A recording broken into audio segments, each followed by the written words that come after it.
이 석수동에 있는 아파트들 인근에 금천구나 광명시에 하한 주공 아파트들이 30평형대가 9억에 형성되어 있는데, 이 석수동 인근의 아파트가 이곳에 비해서 뭐가 부족함이 있냐 의문이 드는 거예요. 이 월판선이 개통이 돼서 역세권 아파트가 되고 판교까지 직결, 거기서 신분당선 갈아탈 수 있고 인덕원에서 GTX-C, 광명역에서 신안산선 타고 여의도로 가고, 이렇게 역세권 아파트가 될 곳이 뭐가 부족함이 있나, 6에서 7억보다 더 높은 가치를 받을 수 있지 않을까? 라는 생각이 드는 거죠.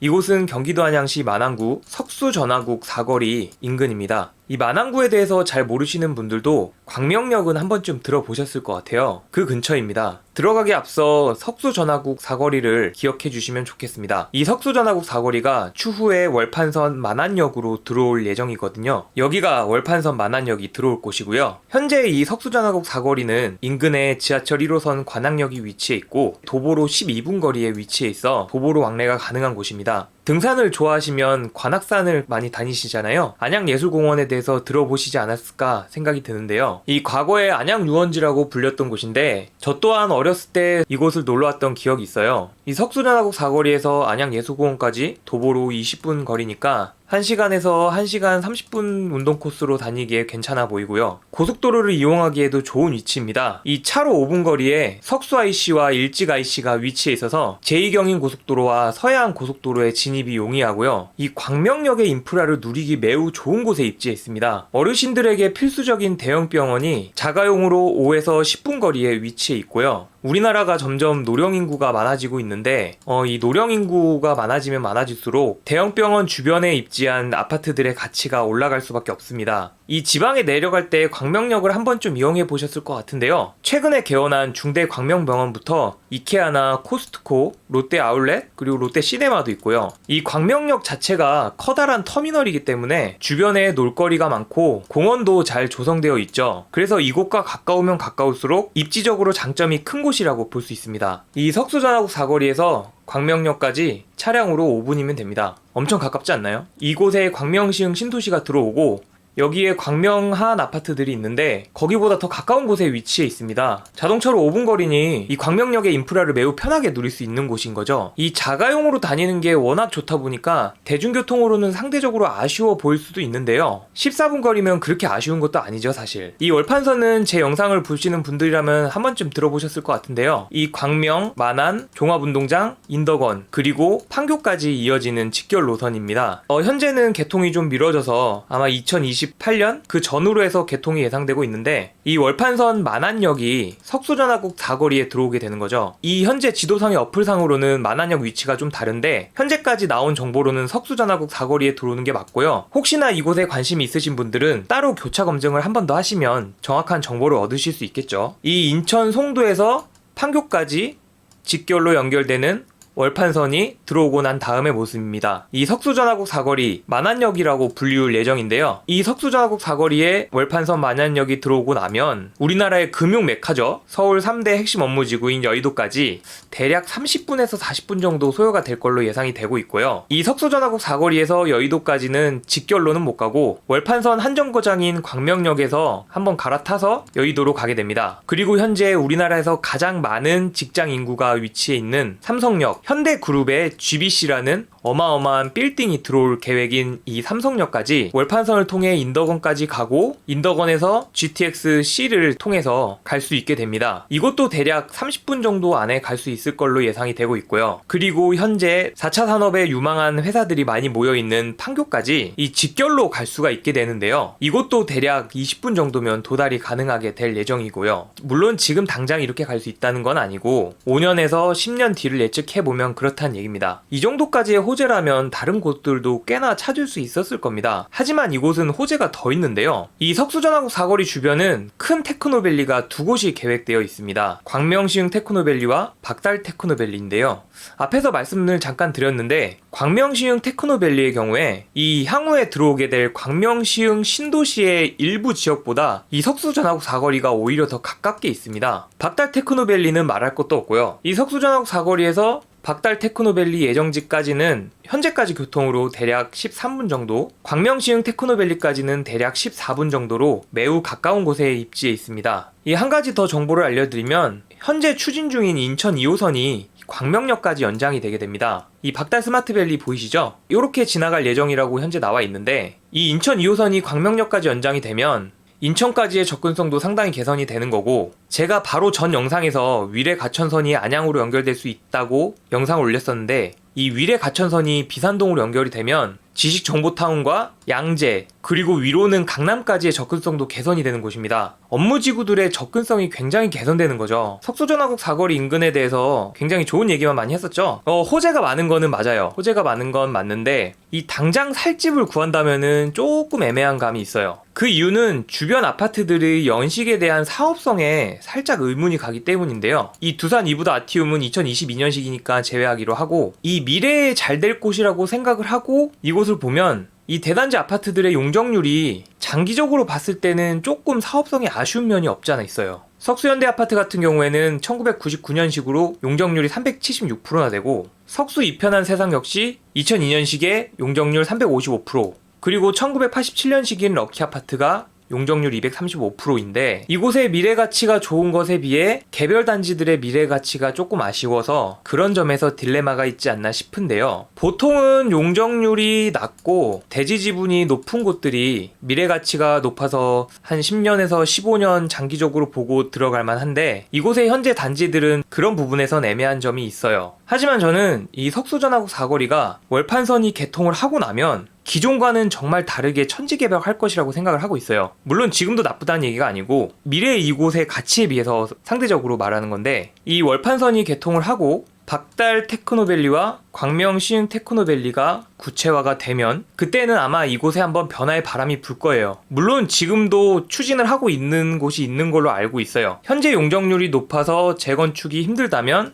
리모델링으로, 빌라 단지 같은 경우에는 재개발 얘기가 나올 수도 있고, 그때가 되면 알아보면 늦는다는 거죠. 이미 가격이 많이 올라가 있기 때문에 그때부터는 사실상 보유자의 영역이 되는 거죠. 주식이랑 마찬가지예요. 이렇게 잔잔하고 남들이 관심 없을 때 이때 사놔야지, 가격이 치솟고 난 다음에 이때 들어가서 더 오르면 다행인데 조정이 올 수도 있는 거고, 그럼 또 몇 년 고생하는 거거든요. 지금 부동산 경기가 그렇잖아요. 지난 5년간 국내 부동산 공급도 안 됐고 양적 완화로 통화량이 많이 풀리게 됐고, 그로 인해서 주택가격이 엄청 오른 상태고, 이렇게 올랐다가 지금 떨어지고 있는데 언제까지 떨어질지는 장담은 못하겠지만 슬슬 때를 잡고 기다리다 보면 다시 또 오르니까 꾸준히 관찰을 해야 된다. 저는 이런 생각을 갖고 있는 사람입니다. 이 근처 대단지 아파트들의 시세를 살펴보면 석수전화국 사거리에서 지하철 1호선 라인을 건너서 위치해 있는 석수 이편한 세상이 84 타입, 보통 흔히 말하는 30평형대 84 타입이 최근 실거래가가 2022년 3월달에 7억 1천에 거래가 됐고요. 석수전화국 사거리에서 도보권에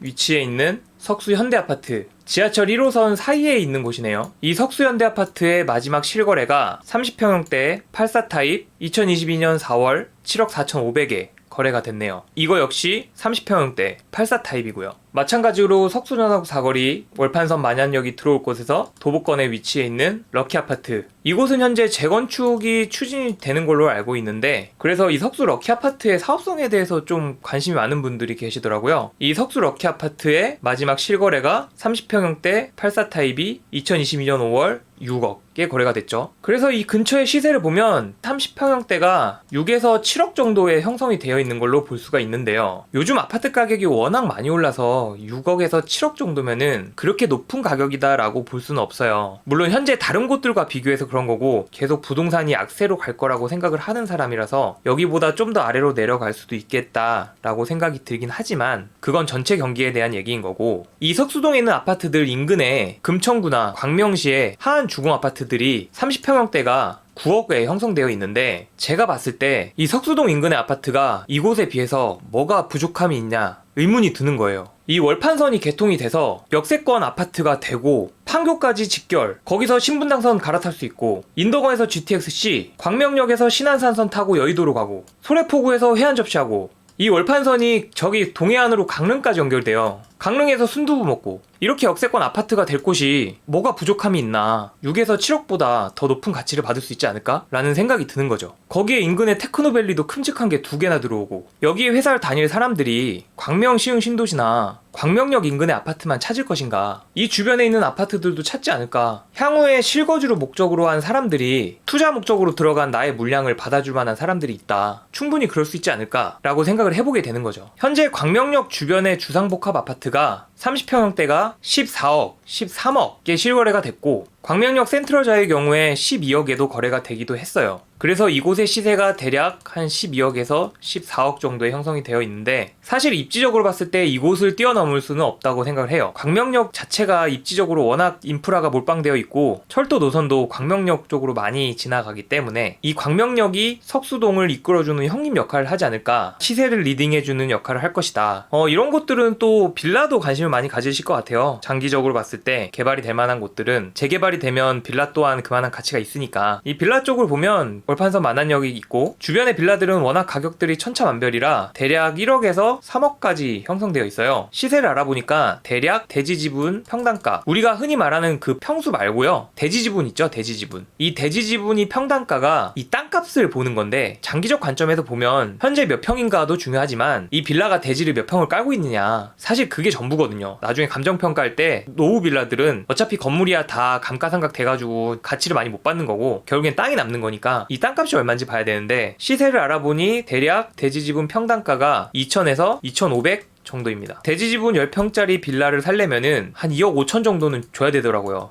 요즘 시세로. 보통 빌라들이 대지지분 10평까지 나오지는 않고 한 8평 정도 나오니까 한 8평짜리가 2억 정도의 시세가 형성이 되어 있는 것 같은데 부동산 하락 국면에서 가격이 많이 올랐던 아파트들은 시세가 몇 억씩 떨어지기도 하고 그래요. 근데 가격대가 높지 않은 빌라들 같은 경우에는 시세가 많이 떨어질 것 같지는 않은데 이곳의 대지지분 평당가가 이 한 1,000만 원대로 떨어진다면 예를 들어 한 1,900 정도? 그러면은 저는 정말 메리트가 있다고 생각을 하거든요. 장기적으로 봤을 때. 대지지분 10평짜리가 만약에 급매로 1억 9천이 나온다. 이런 거는 살만하다고 저는 생각을 해요. 이것저것 신경 안 쓰고 지금 그냥 사서 묻어놓겠다라고 생각이 드는 분들은 대지지분 평당 2,000에서 2,500 주고 사셔도 호재가 워낙 많은 곳이라서 나쁘지 않아 보이긴 하는데 그래도 경기가 하락 국면이니 싸게 사면 좋죠. 그 중에서 제가 관심있게 지켜본 구역이 이 구역인데요. 주변에 빌라들이 좀 가지런히 정리가 되어 있고 이 구역이 모양이 이쁘게 나와서 관심 많이 갔는데 아래에 하천도 흐르고 있고 제가 한 달 전에 어플로 확인을 했을 때 30년 이상 노후도가 대략 한 60 몇 %였던 것 같아요. 이게 재개발 지역 노후도가 요건이 3분의 2? 30년 이상 건물이 3분의 2가 돼야 되는 걸로 알고 있는데 지금은 좀 아슬아슬한 것 같고 한 5년에서 10년 정도 흐르면은 노후도는 어느 정도 충족이 될 것 같은데 여기 부동산을 제가 가봤어요. 부동산을 가서 이곳에 혹시 재개발 얘기가 있냐, 좀 하자고 얘기가 있냐 하니까 전혀 없다고 그러더라고요. 사람들이 재개발 얘기는 아예 안 하나 봐요. 아직까지 현재의 상황을 놓고 보면 재개발의 사업성, 그만한 돈을 지불할 용의가 있냐, 좀 사람들이 회의적 생각을 갖고 있는 것 같고 요새 경기 자체가 워낙 안 좋다 보니까 동네가 조용하대요. 이 부동산 사장님 말로는 이곳에 그래도 임대차는 잘 나간다고 하더라고요. 이 위에 1호선을 이용해서 서울로 왕래하는 직장인들이 좀 많다고 해서 집을 사놓으면 임대 걱정은 크게 안 해도 된다고 하는데 일단 재개발이 될 것이다 라고 생각을 하고 들어가진 마세요. 그거는 굉장히 리스크가 크다고 생각을 하기 때문에 미래의 호재 같은 것들은 언제든지 취소도 될 수 있고 심할 경우엔 얼판선 같은 경우에는 워낙 국책 사업이라서 엎어질 가능성은 매우 적지만 그래도 이런 리스크는 항상 갖고 가야 되는 거니까. 이 석수전화국 사거리 초역세권에 세대수 90세대인가? 약간 중소단지 석수아파트라고 대지지분 11.4평이고요. 최근 매매가가 3억 1천, 그리고 현재 나와있는 호가가 3억 6천. 3억 6천의 호가가 나와있죠. 마지막 실거래가 2021년 4월달, 꽤 오래됐네요. 1년 넘었네요. 3억 1천에 거래가 됐었고 이곳의 세대당 평균 대지지분 값이 대략 한 3천? 세대당 평균 대지지분, 그러니까 이 두 평형의 평균이 11평이니까 정확하진 않은데 얼추 한 3천 그 정도로 보면 되고 빌라보다는 확실히 비싸죠. 빌라보다는 비쌀 수밖에 없는 게 현재 가치도 어느 정도 반영이 되어 있고, 그리고 이런 곳들이 나중에 그냥 재개발 염두를 안 하고 그냥 자기들끼리 재건축도 할 수 있기 때문에 그런 부분에서 빌라들보다 리스크가 좀 적다 보니 뭐 그런 것도 좀 반영이 되어 있다고 볼 수가 있고요. 2021년 4월 달에 3억 초반이었는데 이게 지금 부동산 경기가 악화돼서 2억까지 내려오면 2억 9천대 정도까지 내려오면 이것도 좋다. 금매로 혹시 2억 9천 정도에 나왔나요? 한번 살펴볼 만한 것 같고, 근데 그게 쉽지 않죠. 2억 9천에 누가 팔겠어요? 진짜 금매 아니면은 현재 나와 있는 호가가 그냥 현재 시세라고 보면 될 것 같고요. 제가 살펴보다가 좀 특이한 물건이 있어서 찾았는데 이거는 지금 대지 지분이 47.6이에요. 47.6제곱미터면 대략 한 14평 정도고 1억 9천에 나와 있는데 대지 지분 평당가가 1,300밖에 안 하더라고요. 근데 이거는 좀 사장님이 착각을 한 것 같은데 다른 곳 시세가 다 지금 평당가 2,000대 나와 있는데 이것만 1,300에 내놓을 리가 없죠. 보니까 수리 상태도 나빠 보이지 않았고, 뭐 이런 거는 월세 50만 원에 내놔도 그냥 수익률 3% 그냥 먹고 들어가는 거니까 이런 거는 적극적으로 매수해도 되지 않겠나 싶은데, 사실 이렇게 좀 개별 물건에 대한 얘기를 하는 거 좀 조심스럽긴 해요. 구독자가 더 많이 늘고 보는 분들이 많아지면은 좀 이런 개별 물건에 대한 얘기는 다른 유튜버들 보니까 그 유료 회원분들한테만 제공을 하더라고요. 유튜버에서 제공하고 있는, 구독은 아니고 뭐였지? 그 한 달에 얼마씩 내고 하는 거 있잖아요. 보시는 분들이 많으면은 좀 그런 식으로밖에 소개를 못 드릴 것 같은데, 어떻게 보면 지금 보는 분들은 이런 게 저는 기회라고 생각을 해요. 그래도 제가 좀 많이 시간을 투자해서 이런 걸 살펴보니까 제 영상을 보시는 분들은 이렇게 시간을 따로 내기가 어려우시잖아요. 그런 관련 정보를 수집하는 것도 많이 좀 어려우시고, 그래서 어떻게 보면 이런 기회를 좀 이용하시면 좋겠다라는 생각이 좀 들어요. 뭐 지금 당장 이걸 사시라는 얘기는 아니고요.